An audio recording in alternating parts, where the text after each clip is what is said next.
Buenos días a todos. Mi nombre es Andrea López.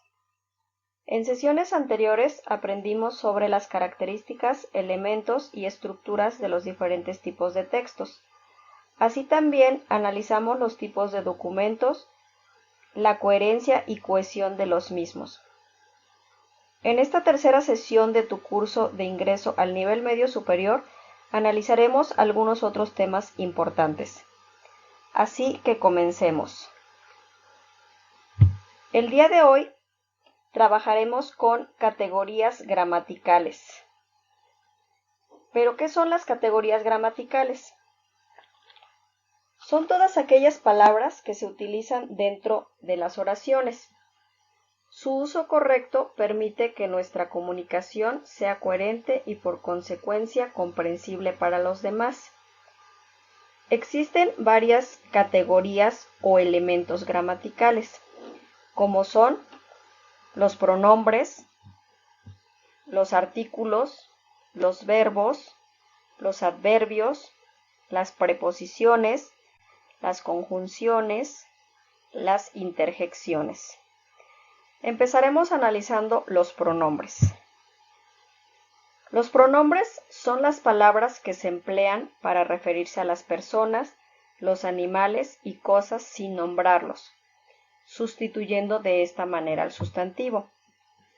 En este ejemplo de la maestra está estudiando, la maestra es el sustantivo. Al nosotros reemplazarlo por un pronombre,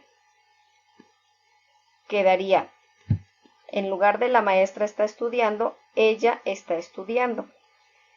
En el ejemplo de Carlos y sus amigos juegan fútbol, reemplazaríamos Carlos y sus amigos por un pronombre y quedaría ellos juegan fútbol.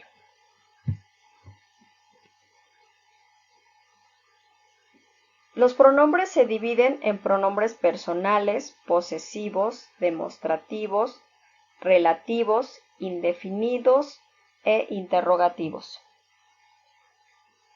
Los pronombres personales son los que nosotros ya conocemos, que son yo, tú, usted, él, ella, nosotras, nosotros, ustedes, ellos y ellas.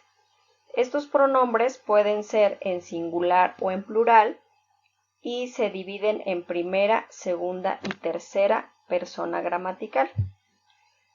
En estas oraciones nosotros vamos a sustituir un nombre por un pronombre personal. Por ejemplo, yo tengo un carro azul. Tú estás en sexto semestre. Él es muy inteligente. Nosotros vamos a ir de paseo. Ustedes cantan muy bien. Ellas tienen mucho trabajo. En todas estas oraciones estamos cambiando el nombre de las personas por un pronombre personal.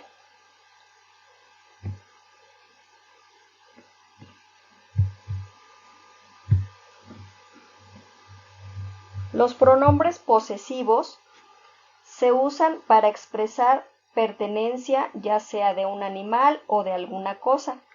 Estos también pueden ser singulares o plurales.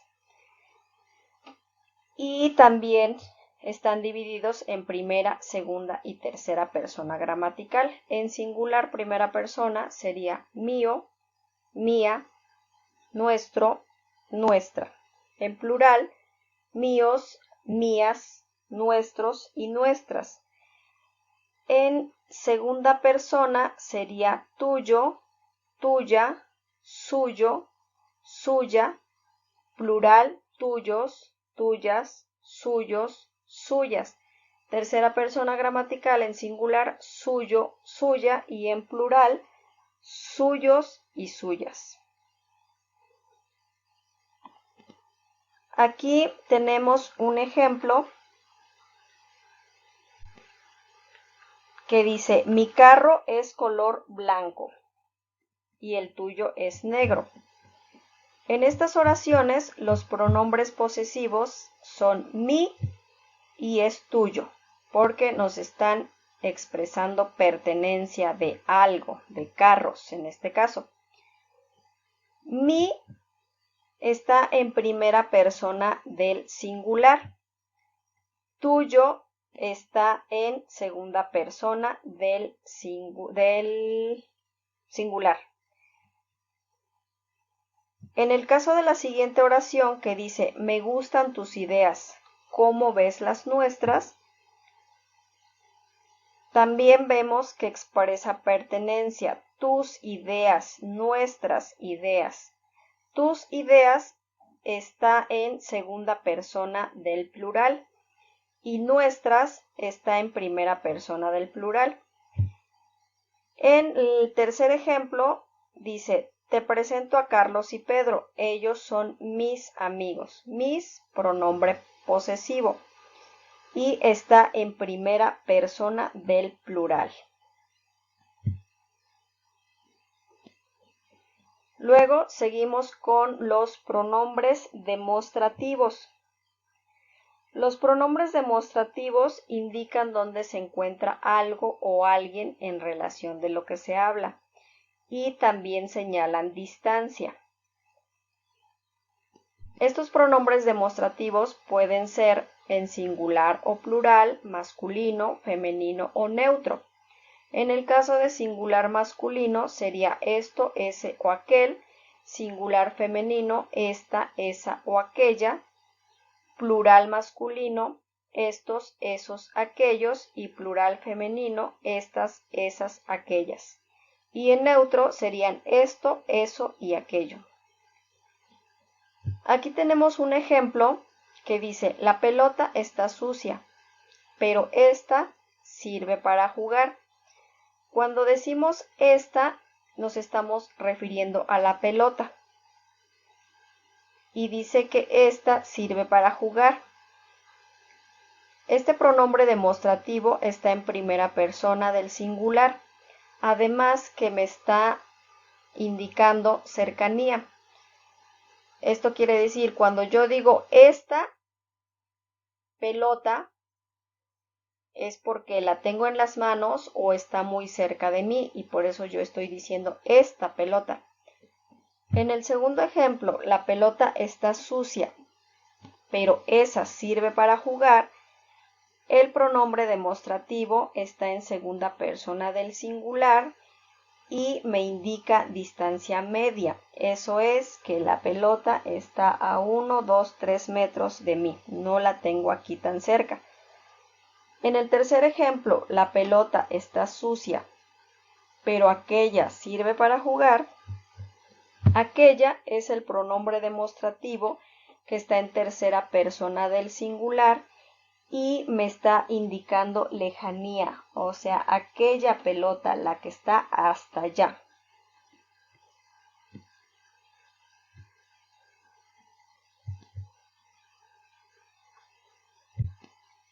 Los pronombres relativos son palabras que utilizamos cuando nos referimos a un antecedente o algo que ya fue mencionado. Estas también pueden estar en singular y plural. En singular los pronombres relativos serían qué, quién, cuál, cuánto, cuánta. Y en plural también sería qué, quiénes, cuáles, cuántos y cuántas. Aquí, si se dan cuenta, estos pronombres no van acentuados porque no son preguntas. Por ejemplo, en una oración dice, la niña que se graduó es mi amiga. Aquí el pronombre relativo es que, porque que está haciendo referencia a algo que ya se dijo, a algo que ya se habló, que en este caso es la niña. La niña que se graduó es mi amiga. María quiso utilizar el lapicero con el cual tuvo suerte. El pronombre relativo es cuál, ya que este cuál se está refiriendo al lapicero con que María tuvo suerte. No tardé en encontrar a Pablo, quien me recibió sorprendido. El pronombre relativo es quién, ya que me hace referencia a Pablo, que fue quien me recibió sorprendido.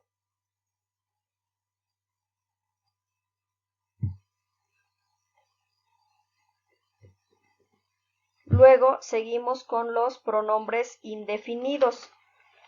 Los pronombres indefinidos son palabras que nos indican cantidad, situaciones o personas, pero que nosotros no identificamos. Estas pueden ser refiriéndose a cantidad, a cosas o a personas.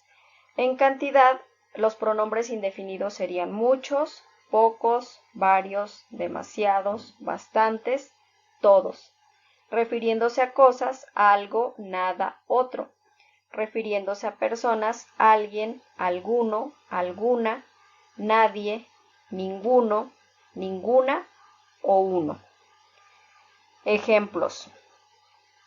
Si nosotros decimos algunas mujeres mayores viajaron a Francia, nos estamos refiriendo a personas porque estamos diciendo algunas mujeres, pero no las identificamos, no sabemos quiénes son, no sabemos cómo se llaman. En el segundo ejemplo, ¿tiene algo para tomar? Nos estamos refiriendo a cosas, a algo para tomar, podría ser agua, podría ser leche, podría ser refresco, no sabemos qué. Y en el tercer ejemplo, hay bastante gente en el concierto. Ahí nos estamos refiriendo a cantidad, hay bastante gente, hay muchísima gente, pero nosotros no identificamos quiénes están, no sabemos quiénes son.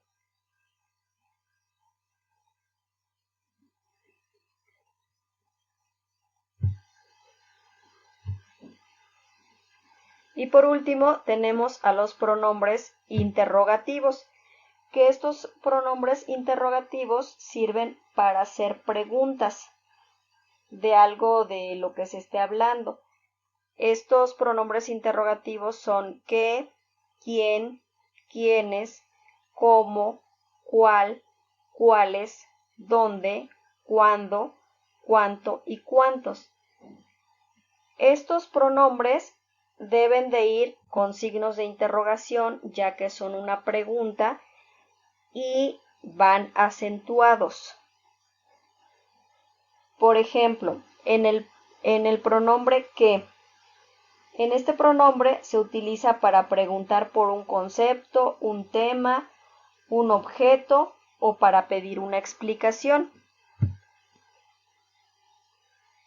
¿Qué te dejaron de tarea? Ahí estamos utilizando el pronombre para saber sobre algún tema.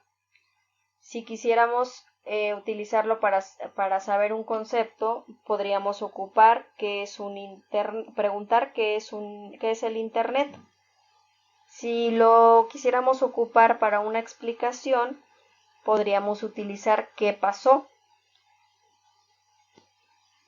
Para el pronombre quién o quiénes,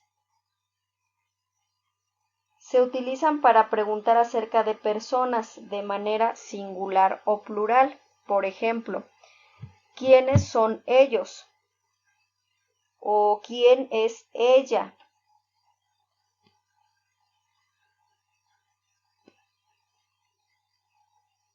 En el caso del pronombre cuál o cuáles, lo utilizamos para identificar uno o varios elementos dentro de una categoría y también puede ser singular y plural. Por ejemplo, cuando preguntamos ¿cuál es tu casa? ¿Cuáles son los ingredientes? Si fuera en plural. El pronombre dónde se utiliza para preguntar sobre algún lugar o ubicación específica. Por ejemplo, ¿dónde se encuentra la farmacia? ¿Dónde compraste tus zapatos? El pronombre cuándo lo utilizamos para preguntar acerca del tiempo. ¿Cuándo será el examen? ¿cuándo fue la batalla de Puebla? Y el pronombre cuánto o cuántos lo utilizamos para preguntar sobre cantidades. ¿Cuántos años tienes? ¿Cuánto pesas? Etcétera. Otro elemento gramatical son los artículos. Los artículos es la parte de la oración que acompaña al nombre o sustantivo para señalar su género y número. En género se refiere a si es masculino o femenino, número si es plural o singular, y los artículos son el, los, un, unos, la, las, una y unas. Por ejemplo, si nosotros escribimos las casas, el artículo las nos está refiriendo que es género femenino y que es plural, porque son casas. Unos perros. Unos perros, el artículo nos dice que es masculino y que es en plural. Un unicornio. En este caso, el artículo nos dice que es género masculino y es singular.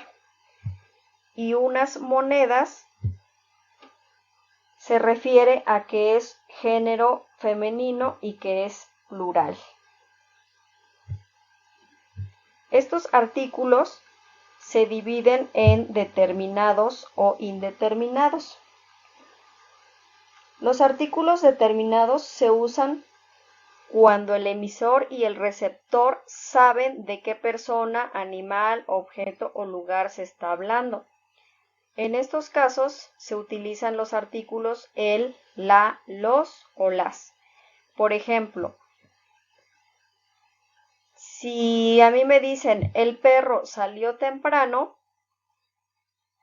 yo sé de qué perro me están hablando. Por eso el emisor me dice el perro salió temprano, porque él y yo sabemos de qué perro estamos hablando. Si decimos el coche azul está averiado, también nosotros sabemos de qué coche azul es el que se está refiriendo. Los artículos indeterminados son lo contrario. Esto quiere decir que el receptor no conoce a la persona, animal o objeto a que se refiere el emisor. En estos casos utilizamos los siguientes artículos: uno, una, unos o unas. Por ejemplo, cuando yo digo una mujer vino a buscarte, yo utilizo el artículo una porque no sé de quién se trata, es una mujer que yo desconozco. Entonces utilizo una mujer vino a buscarte. No sé cómo se llama, ni sé nada de ella. O en el ejemplo de unos niños están jugando en el parque, también nos referimos a unos porque no sabemos sus nombres, no los conocemos.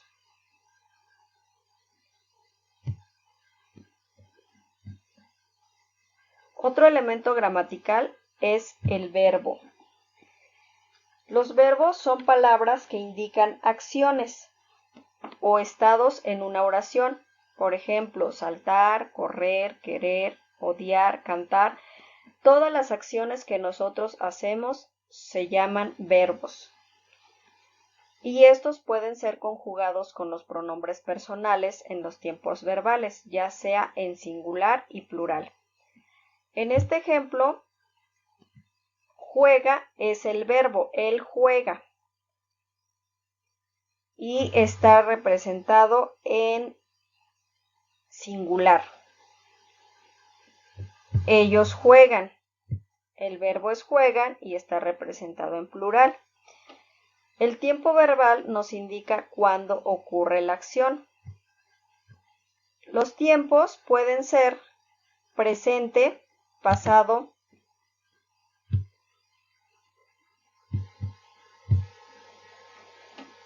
futuro, copretérito, pospretérito. Si nosotros conjugamos el verbo jugar en estos tiempos, sería yo juego, yo jugaba en copretérito, yo jugué en pasado, yo jugaré en futuro o yo jugaría en pospretérito. Si conjugamos el verbo bailar, quedaría yo bailo en presente, yo bailaba en copretérito, yo bailé en pasado, yo bailaré en futuro y yo bailaría en pospretérito. Acuérdense que el copretérito se utiliza para expresar una acción que recién pasó, pero que no sabemos si ya terminó. Por eso decimos jugaba, o sea, porque no es en presente, no es juego, ni en pasado jugué, es una acción que se está haciendo y no sabemos si ya se terminó de hacer. Entonces, por eso se dice jugaba.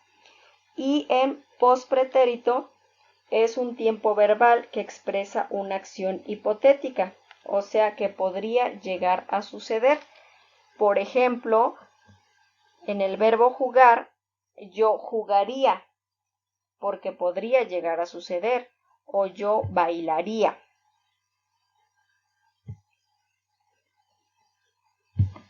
Otro elemento gramatical son los adverbios.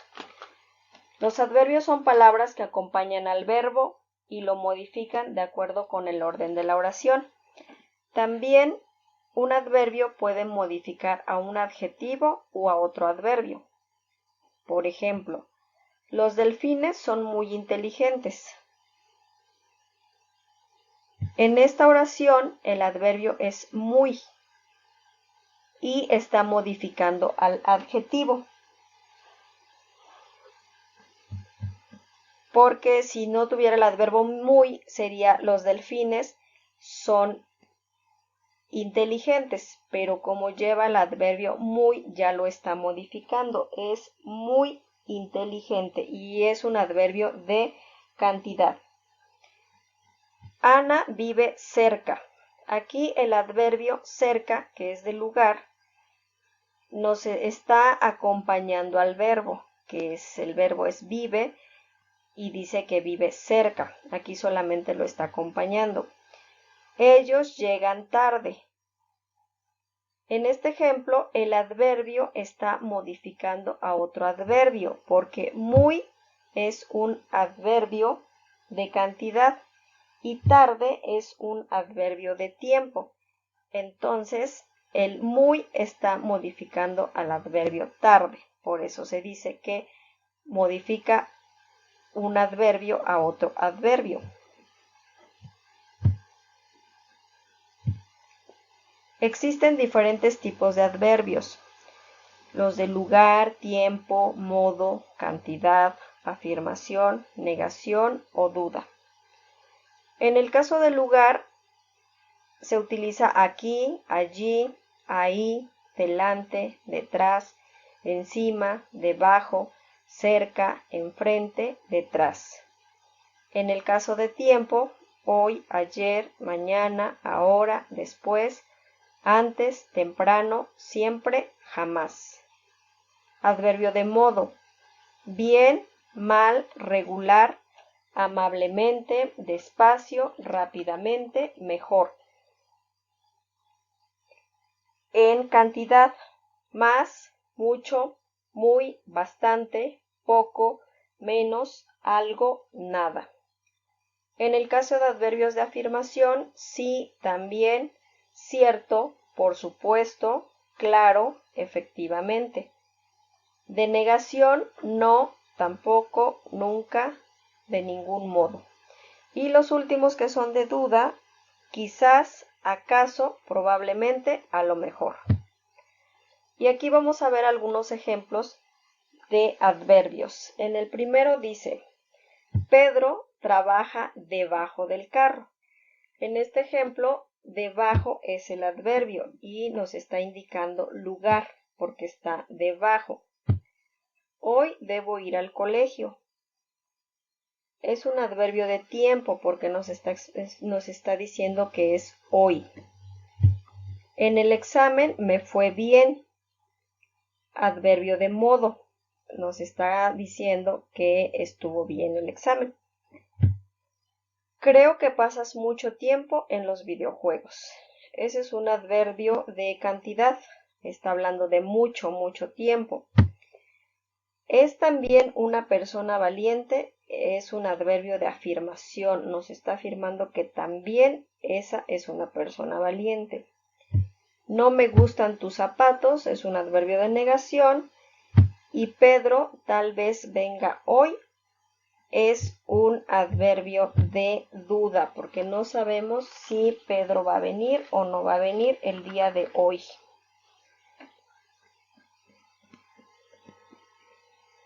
Otro elemento gramatical son las preposiciones. Las preposiciones son vocablos invariables. Esto quiere decir que no tienen ni número ni género, que unen palabras, acciones e ideas que se relacionan entre sí.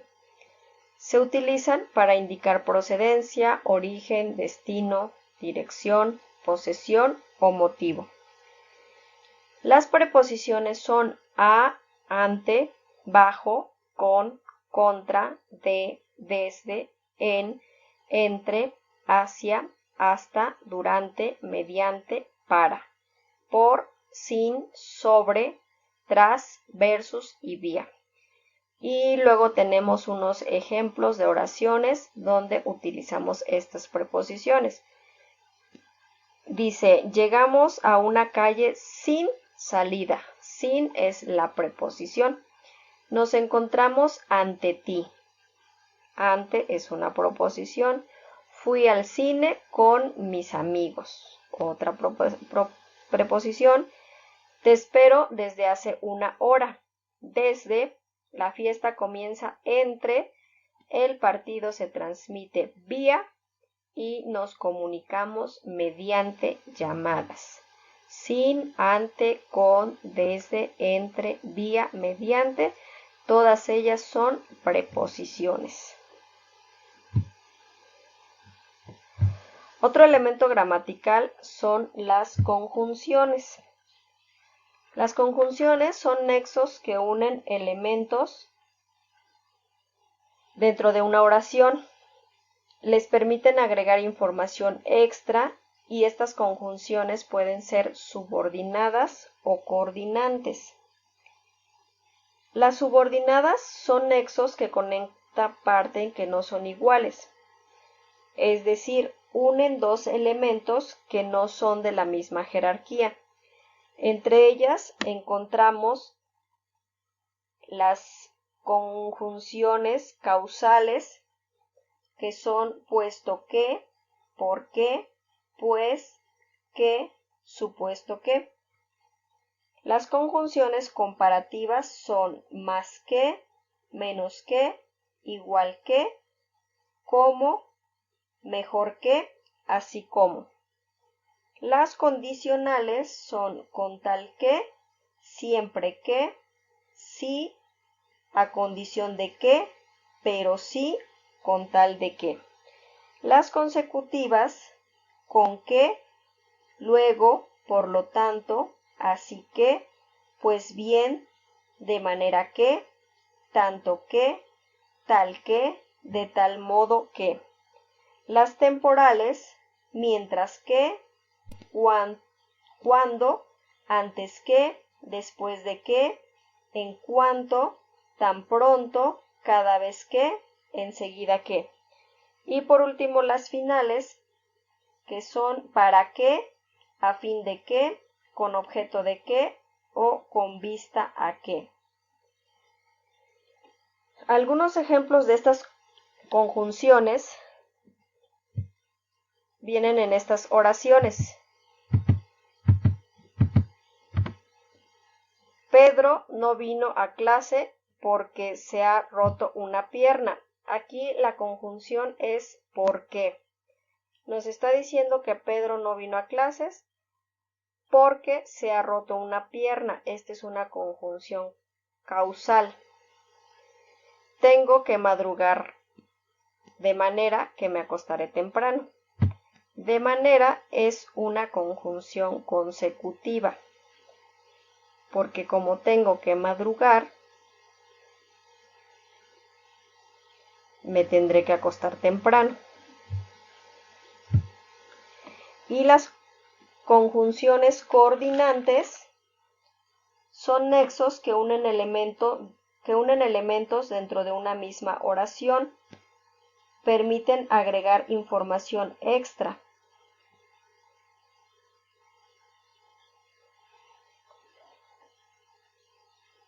Entre estas conjunciones encontramos y, ni, u, o, pero, aunque, más, sino que, sin embargo, no obstante, por lo demás, o bien, ya, es decir, esto es, por ejemplo, o sea.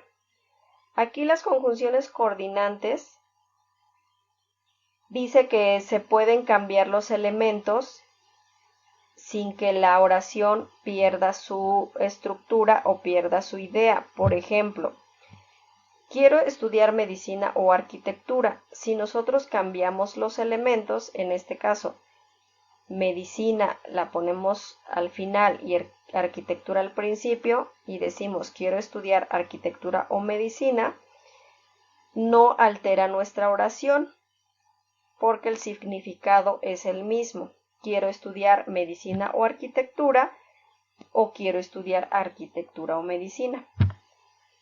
En este otro ejemplo dice, me gustaría acompañarte, mas no me siento bien. Si nosotros cambiamos los elementos, quedaría no me siento bien, mas me gustaría acompañarte. Entonces, aunque cambiamos los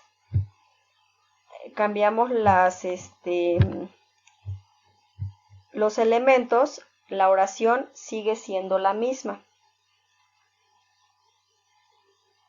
Por último, tenemos los elementos gramaticales. Dentro de los elementos gramaticales las interjecciones.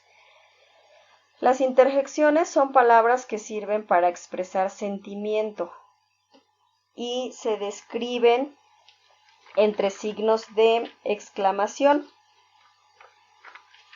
Sus principales características son que es un tipo de oración independiente con significado completo. Se utilizan en medios gráficos como animaciones, historietas y cómics.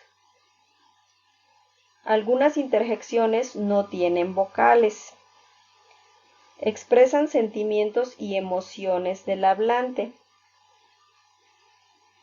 Y estas pueden ser interjecciones impropias, primarias o formularias. En este cuadrito tenemos ejemplo de las interjecciones. Cuando nosotros nos emocionamos porque vemos que, como en este ejemplo, que una fiesta está muy bonita, lo que decimos es ¡wow! ¡Qué bonita está la fiesta! Ese wow nos está refiriendo a que estamos sorprendidos. Cuando nosotros nos lastimamos, nos pegamos, lo primero que decimos es ouch, así como que me dolió.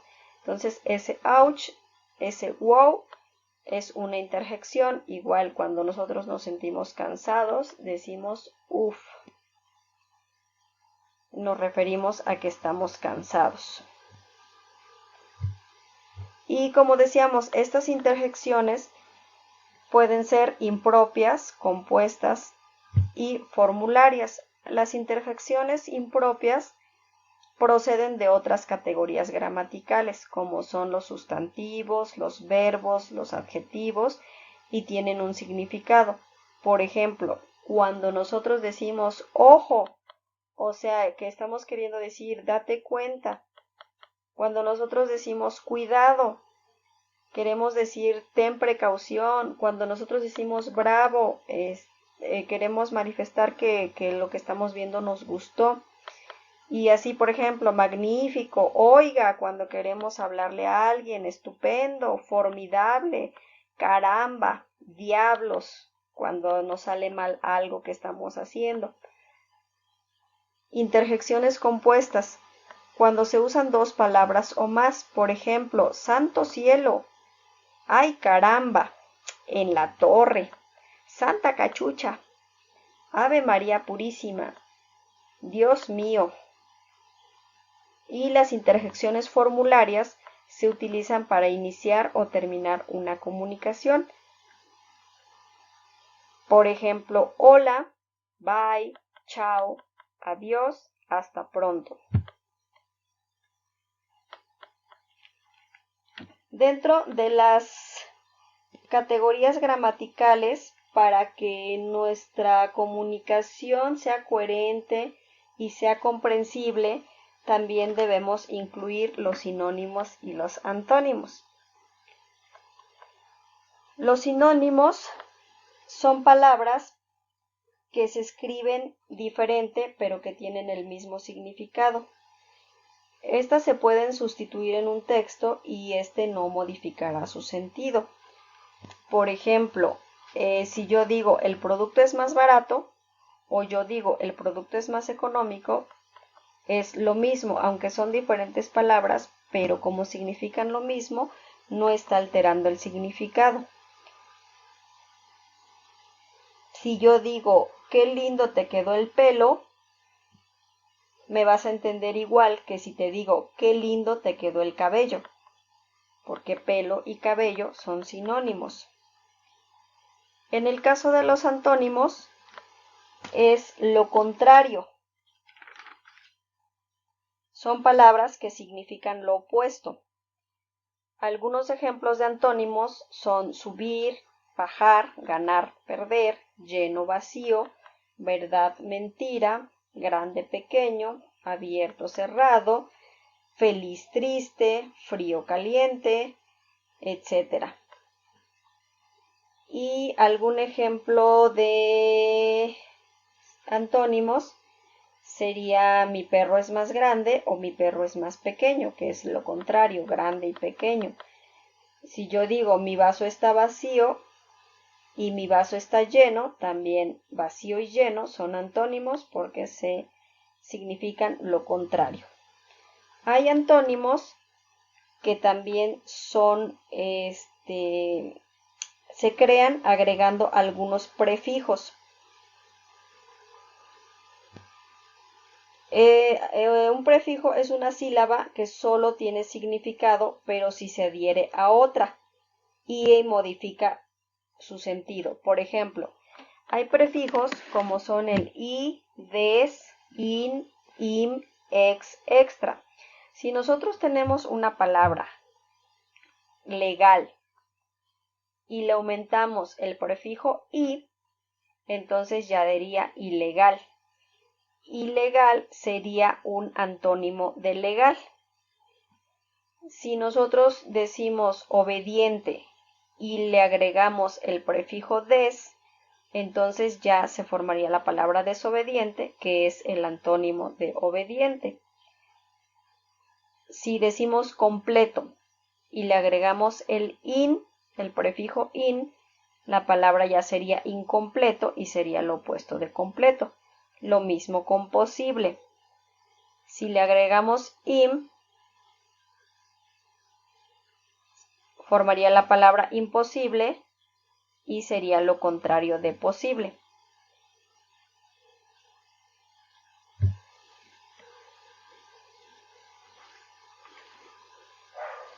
Las reglas de ortografía y signos de puntuación también nos ayudan para que nuestros textos, para que nuestra lectura tenga una mejor comprensión. Las reglas de ortografía y signos de puntuación son aquellos caracteres ortográficos que nos ayudan a leer y escribir mejor. Sirven para tener una mejor comprensión lectora en los textos y nos permite realizar las debidas pausas y entonaciones al hablar o leer. El primer signo de puntuación que vamos a ver es el punto. El punto se utiliza para realizar una pausa larga al final de cada oración y frase. También es utilizado para separar abreviaturas. Por ejemplo, la maestra está trabajando en el salón con los alumnos. Ahí estamos terminando una frase y ponemos un punto. En el caso de la abreviatura, cuando nosotros, en el ejemplo de señora, lo abreviamos, entonces al final de esa abreviatura debe llevar un punto. El punto y seguido es utilizado para separar oraciones que conforman un mismo párrafo. Por ejemplo, si nosotros decimos, aún no hemos elegido el menú de nuestra boda, punto y seguido, solo sabemos que será vegetariano. Aquí estamos separando oraciones, pero que están en un mismo párrafo. Para ello utilizamos el punto y seguido. Punto y aparte. El panda más común es el de pelaje blanco con negro, punto y seguido. Su tamaño es muy grande, puede medir casi 2 metros de alto, punto y aparte. El panda come tallos, hierba, frutas y peces. Puede comer hasta 14 kilogramos de bambú. Aquí estamos utilizando el punto para separar párrafos distintos, pero que se encuentran dentro de un mismo contexto. Y el punto final es para cerrar todo un contexto de ideas. Utilizando el ejemplo anterior del panda, en el segundo párrafo dice el panda come tallos, hierba, frutas y peces. Punto y seguido, puede comer hasta 14 kilogramos de bambú. Punto final, porque ya no le vamos a agregar nada a ese texto.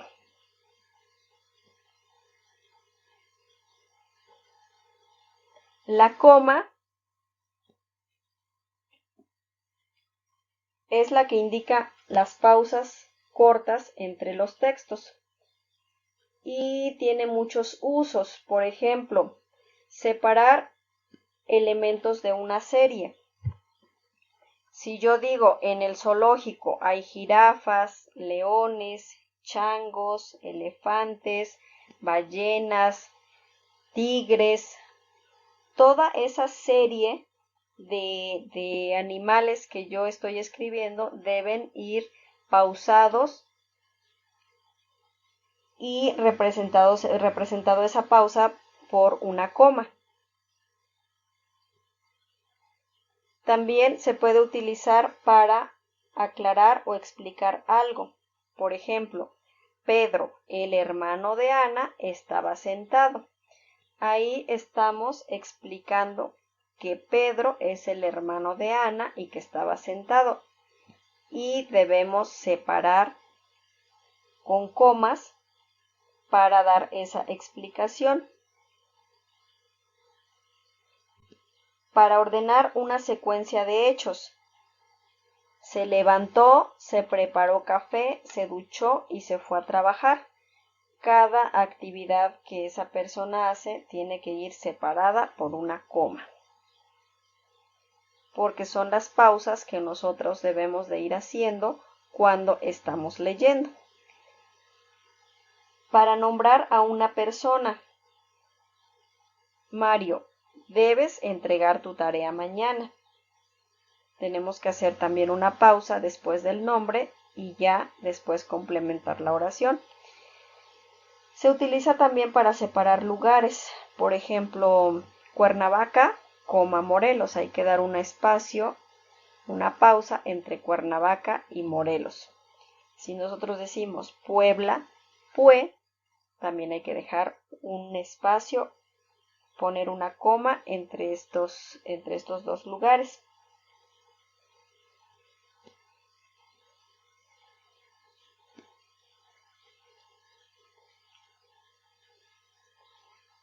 Cambiar una coma de lugar o quitarla puede cambiar el sentido de la oración. Por ejemplo, si nosotros decimos vamos a comer niños, nos referimos a que no los vamos a comer. a los niños. Y si nosotros decimos vamos a comer, hacemos una pausa, ponemos una coma y luego niños, entonces estamos refiriendo a que los estamos llamando a comer.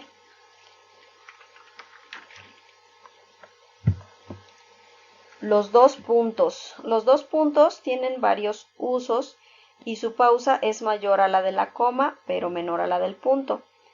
Se usa para dar paso a una enumeración, después de un saludo de cortesía en una carta, antes de citas textuales y en diálogos. Por ejemplo, en una cita textual que dice, ya lo dijo Ortega Gasset, : la claridad es la cortesía del filósofo. Antes de poner lo que dijo, hay que separar con 2 puntos. En un saludo, en una carta, querida profesora Mónica, 2 puntos. Y ya luego escribimos lo que deseemos comentarle a la profesora, pero el saludo va con 2 puntos para hacer una pausa y ya después el cuerpo de la carta de lo que le queramos escribir. De vez en cuando presenta unos comportamientos extraños. Hoy vino disfrazado de superhéroe. Esto lo utilizamos cuando separamos un ejemplo del resto de la oración. En este caso, hoy vino disfrazado de superhéroe es un ejemplo y lo del principio de vez en cuando presenta comportamientos extraños es una oración. Para dividirlas hay que utilizar los 2 puntos. Cuando funciona como conector de causa y efecto, si decimos se ha quedado sin trabajo, no podrá ir de vacaciones, hay que separar la causa y el efecto con 2 puntos. En este caso, la causa es que se quedó sin trabajo. No podrá ir de vacaciones, pues es el efecto. Y también se utiliza para separar horas de minutos.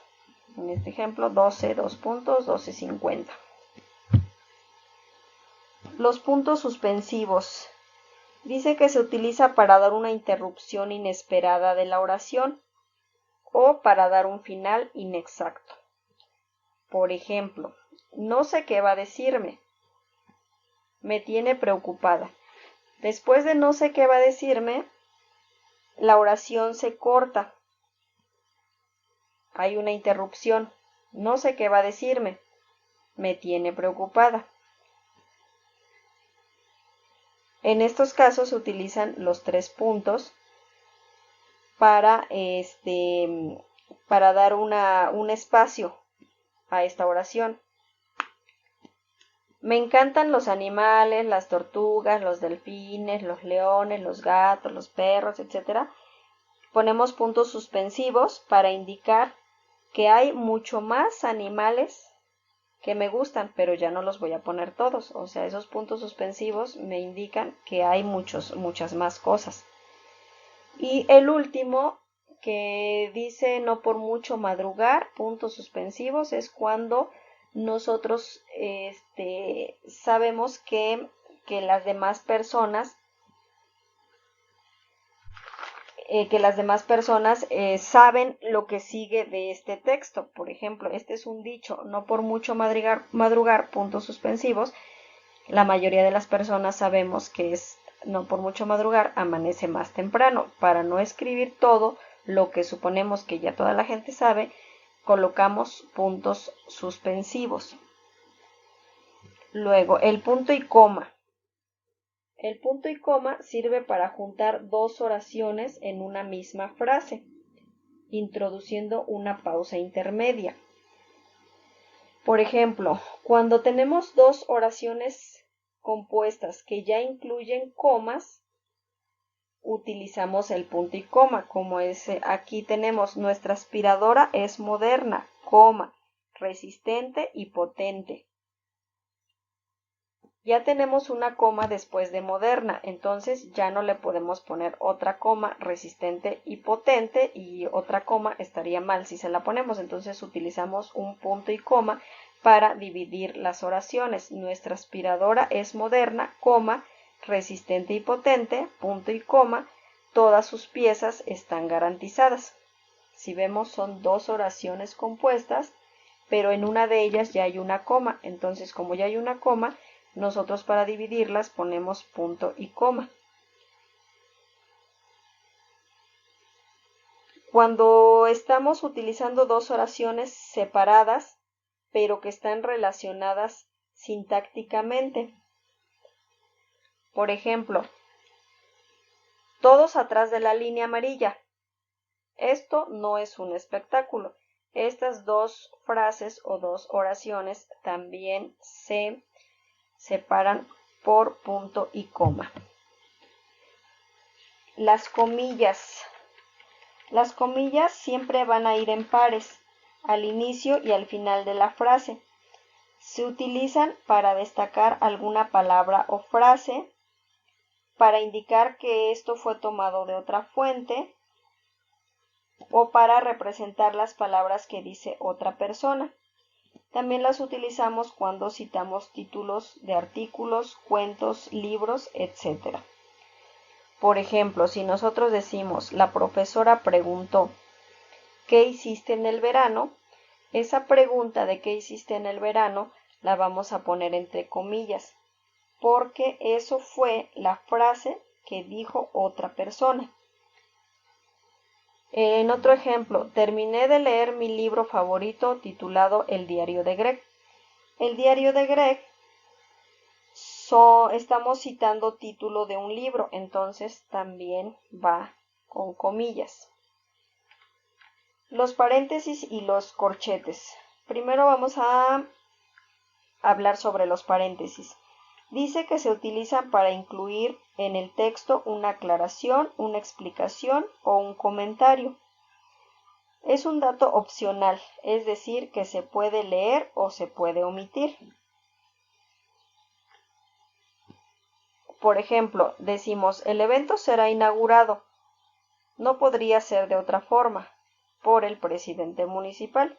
Aquí estamos haciendo un comentario que dice no podría ser de otra forma y lo encerramos en paréntesis.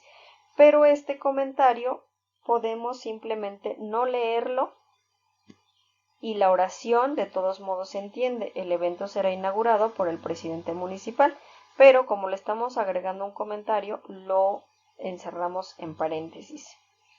También cuando queremos explicar algo. En esta oración que dice el INE inició un proceso de registro, nosotros queremos aclarar a la gente que no sabe qué significan las siglas INE, las ponemos entre paréntesis y le ponemos Instituto Nacional Electoral. Igual podemos leerlo, el INE, Instituto Nacional Electoral, inició un proceso de registro, o podemos no leerlo.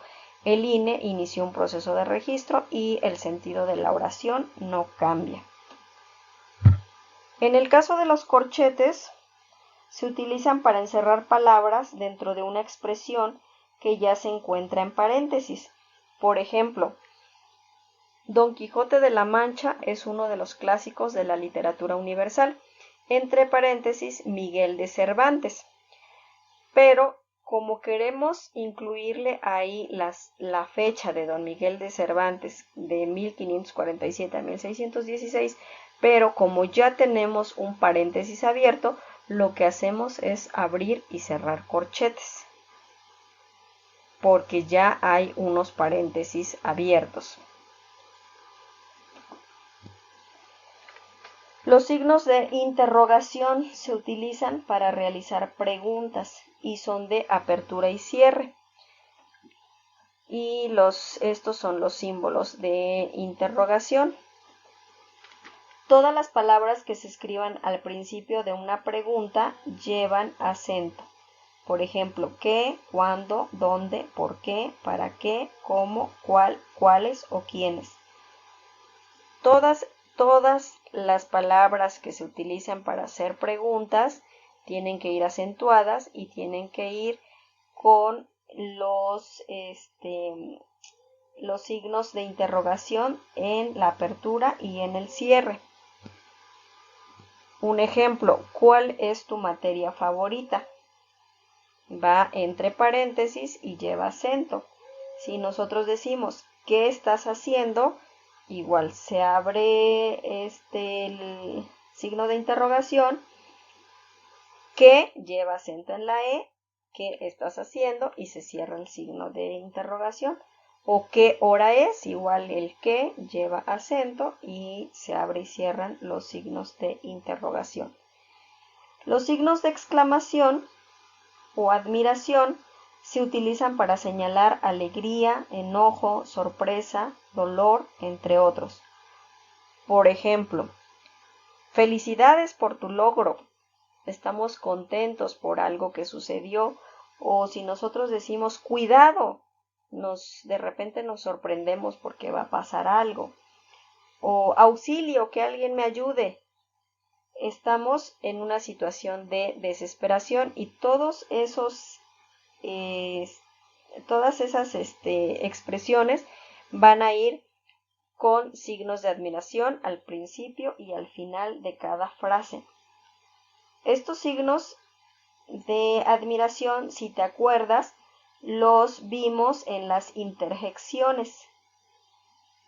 Y cuando se lee una oración de este tipo exclamativo, se debe de hacer con más fuerza.